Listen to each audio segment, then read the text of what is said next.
नमस्कार साथियों, कैसे हैं आप। पिछली वीडियो में अपन ने बात की थी जूनियर अकाउंटेंट और टीआरई एग्ज़ाम के लिए राजस्थान सेवा नियम के पार्ट फर्स्ट के चैप्टर 1 और 2 के जो एमसीक्यूज़ बन सकते हैं अपने एग्ज़ाम के लिए, उनके बारे में अपन ने डिस्कस किया था। उसी के कंटिन्यूशन में अब अपन बात करते हैं और जो क्वेश्चंस इसके लिए बन सकते हैं उसके बारे में अपन डिस्कस करते हैं। तो अपना क्वेश्चन 22 है, राजस्थान सेवा नियम में सक्षम प्राधिकारी की सूची किस परिशिष्ट में दी गई है, मतलब किस अपेंडिक्स में ये अपने को बता रखा है कॉम्पिटेंट अथॉरिटी के बारे में, उसकी लिस्ट दी हुई है कि कौन कौन कॉम्पिटेंट अथॉरिटी है आरएसआर के हिसाब से। तो यहाँ ऑप्शन द आएगा अपना परिशिष्ट 9, मतलब परिशिष्ट 9 में अपने को सूची दी गई है कि सक्षम प्राधिकारी कौन होंगे। फिर अपन बात करते हैं अगले क्वेश्चन की, क्वेश्चन 23 की। तो क्वेश्चन 23 है, संचित निधि से आशय है, मतलब कंसोलिडेटेड फंड से क्या मतलब होता है आरएसआर के हिसाब से अपना। तो यहाँ अपना जो आंसर आएगा वो आएगा से, उत्तर से आएगा। उत्तर से क्या है अपना यहाँ पे, वो है संविधान के अनुच्छेद 266(1) में वर्णित निधि, मतलब जो कॉन्स्टिट्यूशन है इंडिया का उसके जो अनुच्छेद है 266(1), उसमें जो वर्णित कर रखा है निधि को, उसको अपन संचित निधि बोलते हैं। तो यहाँ ऑप्शन से हो गया अपना आंसर। फिर अपन बात करते हैं क्वेश्चन 24 की। तो क्वेश्चन 24 है, राजस्थान सेवा नियम के किस नियम में कर्तव्य को परिभाषित किया गया है, मतलब ड्यूटी को किस नियम में डिफाइन कर रखा है, कौन सा रूल है उसका। तो यहाँ ऑप्शन से आएगा अपना नियम 7-8, मतलब नियम 7-8 में अपनी इसकी परिभाषा दी गई है, इसको परिभाषित किया गया है। फिर अगला अपना क्वेश्चन है, क्वेश्चन 25 है, रूपांतरित अवकाश राजस्थान सेवा नियम के किस नियम में दर्शाए गए हैं, मतलब कम्यूटेड लीव जो है वो आरएसआर के किस रूल में उसको दिखा रखा है। तो यहाँ ऑप्शन ए आएगा, मतलब नियम 93(2), ये अपना आंसर इसमें है जिसमें रूपांतरित अवकाश के बारे में बता रखा है अपने को। फिर नेक्स्ट क्वेश्चन की बात करते हैं, क्वेश्चन 26 की। कर्तव्य में सम्मिलित माना जाता है, मतलब ड्यूटी में किसको इंक्लूड करते हैं अपन, ड्यूटी किसको मानेंगे अपन। तो यहाँ पे अपना जो आंसर आएगा वो आएगा उत्तर द, उपरोक्त सभी, मतलब ए ब से तीनों ऑप्शन को ड्यूटी मानते हैं। तो क्या क्या है, पदभार, ग्रहण काल, अवधि, मतलब जो ज्वाइनिंग टाइम पीरियड होगा उसको भी अपन कर्तव्य में शामिल करते हैं। परिवीक्षाधीन, प्रशिक्षणार्थी काल, मतलब प्रोबेशनर ट्रेनिंग के जो पीरियड होगा उसको भी ड्यूटी मानते हैं। जैसा कि आप जूनियर अकाउंटेंट में पहली पोस्टिंग मिलेगी 2 साल, तो आप प्रोबेशन में रहोगे 2 साल तक, तो उसको भी ड्यूटी में का ही पार्ट मानते हैं। और शिक्षार्थी की सेवा यदि बिना व्यवधान के स्थायी पद पर नियोजित किया जाए, मतलब कोई अप्रेंटिस हो उसको बिना किसी बीच में कोई व्यवधान आए बिना उसको अपन नियोजित कर देते हैं, स्थायी पद पर लगा देते हैं, तो उसको भी ड्यूटी मानते हैं। तो यहाँ ऑप्शन द आएगा, उपरोक्त सभी। फिर क्वेश्चन 27 है, कर्तव्य से अनुपस्थिति मानी जाती है, मतलब ड्यूटी से एब्सेंस किसको मानेंगे, मतलब ये कब मानेंगे कि वो ड्यूटी पर नहीं है, कर्तव्य पर नहीं है। तो यहाँ ऑप्शन से आएगा, बिना आज्ञा सेवा से अवकाश पर रहने की अवधि, मतलब कोई लीव को बिना सैंक्शन करवाए या अप्रूव करवाए ही छुट्टी पे चला जाता है बिना आज्ञा के ही, तो उसको कर्तव्य से अनुपस्थिति माना जाता है। तो यहाँ ऑप्शन से आएगा, बिना आज्ञा सेवा से अवकाश पर रहने की अवधि। फिर अपन नेक्स्ट क्वेश्चन की बात करते हैं, क्वेश्चन 28। तो क्वेश्चन 28 है, जयपुर और जोधपुर के कोषागार से स्थानांतरित अधिकारी को कार्यभार संभालने के लिए कितनी अवधि को कर्तव्य के रूप में माना जाता है, मतलब जयपुर और जोधपुर के कोई ट्रेजरी में लग रखा है ऑफिसर, उसको ट्रांसफ़र कहीं और हो जाता है, तो उसको जो अपना कार्यभार संभालने के लिए जो टाइम देंगे अपन का, ज्वाइनिंग टाइम देंगे, वो कितनी अवधि का मिलेगा, कितने दिन का मिलेगा। तो यहाँ साथियों मैं आपको क्लियर कर देना चाहता हूँ पहले ही कि जयपुर और जोधपुर से जिनका ट्रांसफ़र होगा ट्रेजरी से, उनको तो मिलेंगे अपने 7 दिवस, और बाकी किसी भी ट्रेजरी में होगा, जयपुर और जोधपुर के अलावा जो भी ट्रेजरी होगी वहाँ से किसी का भी ट्रांसफ़र होगा तो उसको 3 दिवस मिलेंगे। यह आपको ध्यान रख लेना कि जयपुर और जोधपुर के लिए 7 दिवस है और अन्य के लिए 3 दिवस। तो यहाँ जयपुर और जोधपुर के लिए ऑप्शन ब आएगा, जो अपना आंसर आएगा वो उत्तर ब आएगा, 7 दिवस। फिर क्वेश्चन 29 की बात करते हैं अपन। नेक्स्ट क्वेश्चन, अजमेर कोषागार से स्थानांतरित अधिकारी को कार्यभार संभालने के लिए कितनी अवधि को कर्तव्य के रूप में माना जाता है, मतलब अजमेर ट्रेजरी से किसी का ट्रांसफ़र हो गया तो उसको कितने ज्वाइनिंग टाइम मिलेगा। तो अपन ने अभी बात ही की थी कि जयपुर और जोधपुर के लिए 7 दिवस है, बाकी सब के लिए 3 दिवस है। तो यहाँ उत्तर क्या आएगा साथियों, यहाँ उत्तर ए आएगा, 3 दिवस। फिर क्वेश्चन 30 है, निम्न में से कौन सी अवधि कर्तव्य नहीं है, मतलब कौन सी को अवधि को अपन ड्यूटी का पार्ट नहीं मानते हैं, कर्तव्य में शामिल नहीं होती है। तो यहाँ जो आंसर आएगा वो आएगा उत्तर द। राजस्थान लोक सेवा आयोग से चयन के तुरंत बाद में पद पर कार्य करने की अवधि, मतलब जैसे ही आपको चयन हो जाएगा, मान लो आरपीसी जूनियर अकाउंटेंट की वैकेंसी में, या जैसे अभी चयन बोर्ड का चल रहा है आपके, तो चयन बोर्ड वैकेंसी निकाल रहा है और वही आपका सिलेक्शन करेगा। तो उससे जैसे ही आपका चयन हो जाएगा उसके बाद आपको कार्य करने के लिए जो टाइम मिलेगा, जैसे बीच में आपका डॉक्यूमेंट वेरिफिकेशन भी होगा और सारी चीज़ें होगी, उसके बाद जो आपको टाइम मिलेगा ज्वाइन करने के लिए, उसको अपने कर्तव्य की अवधि में शामिल नहीं करते हैं। ऐसा क्यों? क्योंकि आप तब तक सेवा में नहीं आए हो, जब जिस दिन आप ज्वाइन करोगे उस दिन सेवा में माने जाओगे, राज्य सेवा में। उससे पहले की अवधि आपकी राज्य सेवा में काउंट नहीं होती है, मतलब कर्तव्य में शामिल नहीं होती। बाकी परिवीक्षा दिन प्रशिक्षण अवधि है, आदेशों की प्रतीक्षा अवधि है, और भारत वर्ष के विश्वविद्यालय में अध्ययनरत विद्यार्थी को यदि प्रशिक्षण समाप्ति पर सेवा में लिए जाने हेतु चयन किया गया हो तो सेवा पर प्रशिक्षण के तुरंत बाद कार्य करने की अवधि, ये तीनों ड्यूटी में शामिल होती है। ऑप्शन द अपने यहाँ ड्यूटी में शामिल नहीं होता है। फिर अपन बात करते हैं क्वेश्चन 31 की, किसी राज्य कर्मचारी को संचित निधि के अतिरिक्त अन्य स्रोत से प्राप्त आवर्तक या अनावर्तक भुगतान कहलाता है। मतलब कंसोलिडेटेड फंड के अन्य के अलावा किसी और सोर्स से अपन आवर्तक या अनावर्तक, मतलब रेगुलर या कभी कभी मिलने वाला कोई भुगतान होता है, तो उसको क्या कहते हैं? तो अपन ने पहले ही बात की थी, ये शुल्क कहलाता है। मतलब जो संचित निधि के अलावा मिलेगा वो शुल्क होता है, और जो संचित निधि से मिलता है वो मानदेय होता है। तो यहाँ पे ऑप्शन अपना ए आएगा, शुल्क। फिर क्वेश्चन 32 है, निम्नलिखित में से कौन सी सेवा राज्य कर्मी के लिए वैदेशिक सेवा की श्रेणी में आती है? मतलब एक कर्मचारी के लिए कौन सी सेवा है जो निम्न आपको ऑप्शन दे रखे हैं, इनमें से जो फॉरेन सर्विस की कैटेगरी में आएगी? तो यहाँ ऑप्शन है रिको, जेडीए, आरटीडीसी, ये इनमें से कौन सी है जो फॉरेन सर्विस कहलाती है? तो यहाँ ऑप्शन द आएगा, उपयुक्त सभी। मतलब ये जो तीनों सर्विस है ये फॉरेन सर्विस कहलाती है, मतलब वैदेशिक सेवा की श्रेणी में ये तीनों आती है। फिर क्वेश्चन 33 है, निम्नलिखित में से कौन राजपत्रित अधिकारी की श्रेणी में शामिल नहीं है? मतलब जो गेजेटेड ऑफिसर की जो कैटेगरी है उसमें इनको इंक्लूड नहीं करते हैं, तो ऐसा कौन है? तो यहाँ ऑप्शन ब आएगा, राजस्थान अधीनस्थ शिक्षा सेवा।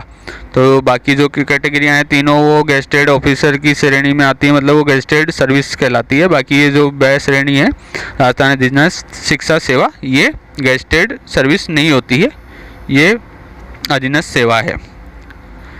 फिर क्वेश्चन 34 है, निम्नलिखित में से कौन राजपत्रित अधिकारी की श्रेणी में शामिल नहीं है? मतलब गेजेटेड ऑफिसर कौन नहीं है? जो आपके पास ऑप्शन है पटवारी, नर्स, पुलिस निरीक्षक में से कौन गेजेटेड नहीं है? तो यहाँ ऑप्शन द आएगा, उपरोक्त सभी। मतलब न तो पटवारी, न नर्स, न पुलिस निरीक्षक, ये कोई भी अपने गेजेटेड ऑफिसर की श्रेणी में नहीं आते हैं।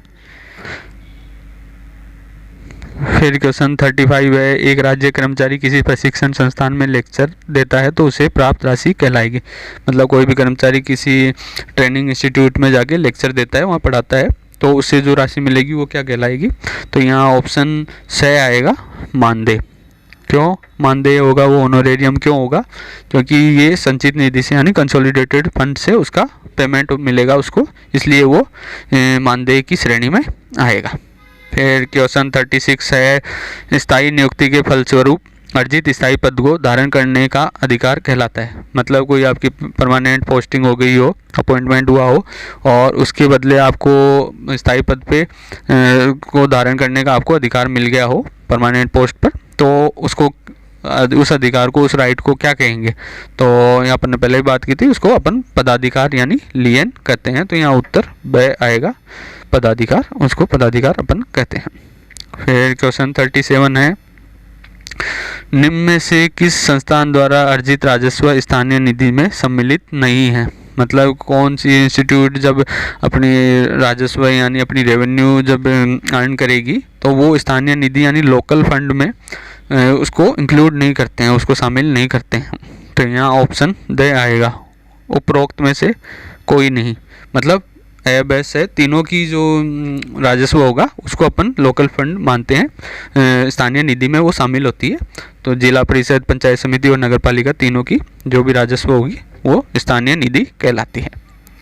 फिर क्वेश्चन 38 है, चतुर्थ श्रेणी सेवा के अतिरिक्त अन्य समस्त सेवाएं सम्मिलित होती है। मतलब कि जो 4th क्लास सर्विस जो होती है उसके अलावा जो अन्य सेवाएं होगी सारी वो क्या कहलाएगी, तो वो ऑप्शन स आएगा, उच्च सेवा। तो अपन ने पहले ही बात की थी RSR में सिर्फ 2 ही सेवाओं का वर्णन है, एक तो आपकी उच्च सेवा, एक चतुर्थ श्रेणी सेवा। तो चतुर्थ श्रेणी सेवा के अलावा जो भी होगी वो सारी सेवाएं उच्च सेवा में आती है। फिर क्वेश्चन 39 है, सेवा से निलंबित कर्मचारी प्राप्त करता है। मतलब किसी को सस्पेंड कर दिया हो कर्मचारी को, तो उसको जो राशि प्राप्त होगी उसको क्या कहते हैं, तो उसको ऑप्शन से निर्वाह अनुदान कहते हैं। तो अपन ने पहले ही बात की थी, जब उसको निलंबित कर देते हैं तो उसको वेतन मिलना बंद हो जाता है और उसकी जगह राशि जो मिलती है उसको निर्वाह अनुदान अपन कहते हैं। फिर क्वेश्चन 40 है, एक कर्मचारी की किसी संवर्ग में स्थायी नियुक्ति होने के कारण वह प्राप्त करने का अधिकारी है। मतलब कोई कर्मचारी को किसी कैडर में परमानेंट अपॉइंटमेंट मिल जाता है, उसकी पोस्टिंग हो जाती है परमानेंट, तो वो क्या किस राशि का प्राप्त करने का अधिकार उसको मिल जाता है, तो यहाँ ऑप्शन ब आएगा, मूल वेतन। जो इसका बेसिक पे है वो उसको मिलने का उसको अधिकार मिल जाता है। फिर नेक्स्ट क्वेश्चन है क्वेश्चन 41, निम्नलिखित में से कौन सा विभाग विश्रामकालीन विभाग की श्रेणी में नहीं आता। मतलब वेकेशन डिपार्टमेंट की कैटेगरी में कौन सा विभाग नहीं आता है। मतलब जिनके हर साल कुछ टाइम तक उनको ड्यूटी से गायब रहने की या मतलब छुट्टी लेने की परमिशन होती है, उस टाइम वो डिपार्टमेंट बंद ही रहते हैं हर साल। तो ऐसे कौन से डिपार्टमेंट हैं जो इस कैटेगरी में नहीं आते हैं दिए हुए ऑप्शन में से, तो ऑप्शन द आएगा, चिकित्सा विभाग। मतलब मेडिकल डिपार्टमेंट जो है वो वेकेशन डिपार्टमेंट नहीं है, मतलब वो पूरे साल खुलता है, उसमें कोई छुट्टियां नहीं आती। बाकी शिक्षा विभाग, जिला सत्र न्यायालय और उच्च न्यायालय में हर साल कुछ ना कुछ, जैसे गर्मियों की छुट्टियां या सर्दियों की छुट्टियां, जैसे आपने सुना भी होगा शिक्षा में जैसे स्कूलों में छुट्टियां आती है, ऐसे ही जैसे कोर्ट की भी छुट्टियां रहती है, तो वो वेकेशन डिपार्टमेंट कहलाते हैं। फिर क्वेश्चन 42 है, कर्मचारी द्वारा प्राप्त राशि शुल्क कहलाती है। मतलब कौन सी राशि जो उसको प्राप्त होती है उसको अपन शुल्क कहते हैं, फीस में उसको इंक्लूड करते हैं। तो ऐसी कौन सी राशि होती है, तो यहाँ ऑप्शन ए आएगा, किसी अन्य अशासकीय संस्था में किए गए अतिरिक्त कार्य की राशि। मतलब किसी भी और डिपार्टमेंट में जाके वो अतिरिक्त कार्य करता है जो कि अशासकीय है, मतलब अनऑफिशियल संस्था है, मतलब गवर्नमेंट डिपार्टमेंट नहीं है वो, तो उसमें जो उसको राशि मिलेगी वो उसको शुल्क में शामिल होएगी। तो यहाँ ऑप्शन ए आएगा। तो ब और स जो है राशि अपन ने पहले ही बात की थी जब शुल्क की परिभाषा पढ़ रहे थे कि कर्मचारी द्वारा प्राप्त लाभांश और प्रतिभूतियों पर अर्जित ब्याज जो है वो भी शुल्क नहीं कहलाता, और उसकी जो साहित्यिक, सांस्कृतिक और कलात्मक जो उसकी एक कार्य किया हो उसने, उससे कोई आय उसको अर्जित हुई हो, तो वो भी शुल्क की कैटेगरी में नहीं आती है। फिर क्वेश्चन 43 है, वैदेशिक सेवा में राज्य कर्मचारी वेतन एवं भत्ते प्राप्त नहीं करता है। मतलब किसी को फॉरेन सर्विस में लगा दिया है कर्मचारी को, तो उसको जो उसके जो सैलरी और जो अलाउंसेज मिलेंगे, वेतन भत्ते, वो किससे प्राप्त नहीं करता है।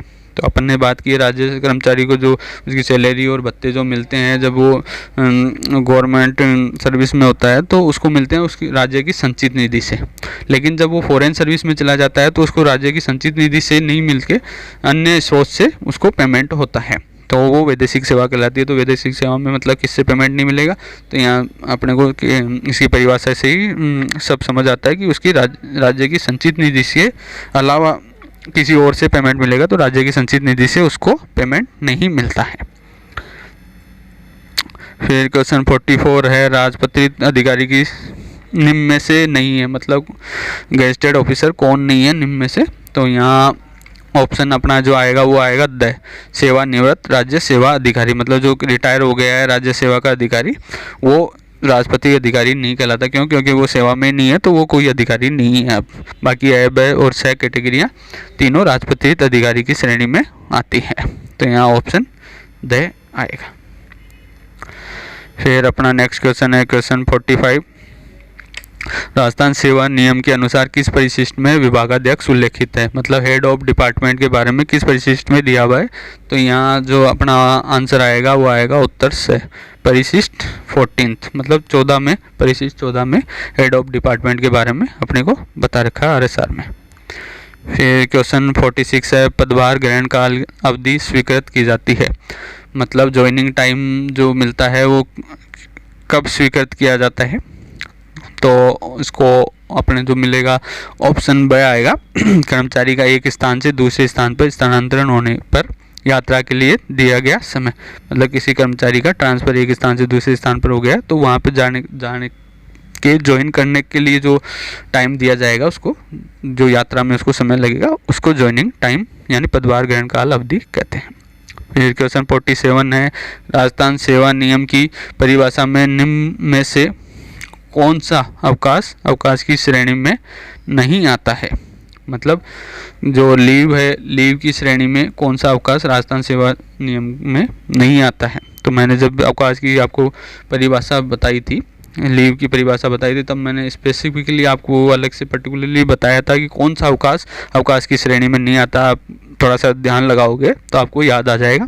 तो वो मैंने पहले ही कहा था आपको कि आकस्मिक अवकाश मतलब कैजुअल लीव जो होगी वो कभी भी लीव की परिभाषा में नहीं आती है। तो यहाँ ऑप्शन से जो है वो अपना आंसर होगा। आकस्मिक अवकाश यानी कैजुअल लीव वो अवकाश की श्रेणी में नहीं आती है। बाकी अध्ययन अवकाश, असाधारण अवकाश और अदैव अवकाश तीनों अवकाश की श्रेणी में शामिल होते हैं। तो साथियों आज के लिए इतना ही। नेक्स्ट वीडियो में मैं फिर लेकर हाजिर होऊंगा आपके लिए और MCQs जो चैप्टर 1 और 2 में बन सकते हैं अपने जूनियर अकाउंटेंट और TRA एग्ज़ाम्स के लिए। तो तब तक के लिए प्लीज़ वेट कीजिएगा। मेरी वीडियो पसंद आई हो तो लाइक अवश्य कीजिएगा और अपने फ्रेंड्स के साथ शेयर ज़रूर कीजिएगा। मेरे चैनल को सब्सक्राइब नहीं किया तो प्लीज़ चैनल को सब्सक्राइब ज़रूर कीजिएगा। जय हिंद, जय भारत।